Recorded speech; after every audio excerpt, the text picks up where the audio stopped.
Hello বন্ধুরা, good morning সবাইকে। আশা করি তোমরা সবাই ভালো আছো, আমিও ভালো আছি। তো সকাল সকাল আজকে বসে পড়েছি বরের ব্যাগ নিয়ে, কারণ বর আজকে আমাকে দিদিবাড়িতে রেখে কাজে জয়েন দেবে।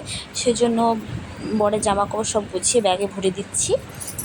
আর সাথে একটু মনটাও খারাপ, কিন্তু মন খারাপ করে লাভ নেই, কাজ তো করতেই লাগবে। কর্ম করলে তবেই তো ফল পাওয়া যায়, তাই না বলো? সবাই বলতেছে থাকলে একটু ভালোই হতো দিদির সাথে, তাহলে একটু জ্যাম্বোর হেল্প হয়ে যেত, কিন্তু কাজের চাপেই চলে যেতে হচ্ছে। তো তারপর চলে এলাম বরের দিদির বাড়ি, মানে আমার দিদির বাড়ির পাশেই আমার বরেরও দিদির বাড়ি। তো সেই দিদি আমাদের জন্য রুটি আর সবজি রান্না করেছিল। আর বাইরে এত গরম পড়েছে না, বড়বাবু ঘামেই একাকার।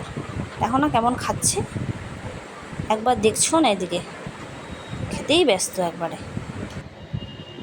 তো খাওয়া দাওয়া সেরে ফাইনালি এবার যাওয়ার জন্য রেডি হচ্ছে, শু করতেছে। তো 4 দিন ছুটি কাটিয়ে ফাইনালি আজকে কাজে যাচ্ছে। যাক, গেলেই তো ভালো, গেলেই তো আবার আসবে না। বাইরে তো এবার যাওয়ার জন্য আরও রেডি, হাতে অষ্টও পনেরো, ব্যাগটাও নিয়ে নিয়েছে।